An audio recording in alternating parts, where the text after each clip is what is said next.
Hello and welcome back to the channel HardReset.Info, and today let's discuss how to find best deals on AliExpress. So you should start by exploring your homepage. So here you can see options like Big Save section, where you can see items that are currently on sale.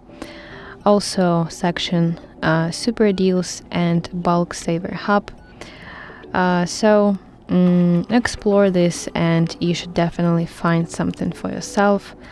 Also at the top of your screen, go to search bar and type item that you want to order and set some filters at the top of your screen. So you can select if you want to see items that are on sale, that are from choice section, for example, great price. Also it could be free shipping. So play with these filters and you definitely will find something for yourself. And also if you go to some product, you should look for coupons.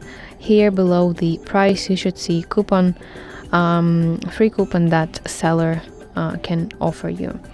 And of course do not forget about seasonal sales, for example 11 November or Black Friday, or even anniversary day of AliExpress. And finally, you should check seller ratings and reviews to make sure that deal isn't just a cheap fake product. So that's basically it. Thank you for watching, and if you find this video helpful, please like it and subscribe to our channel for more content like this.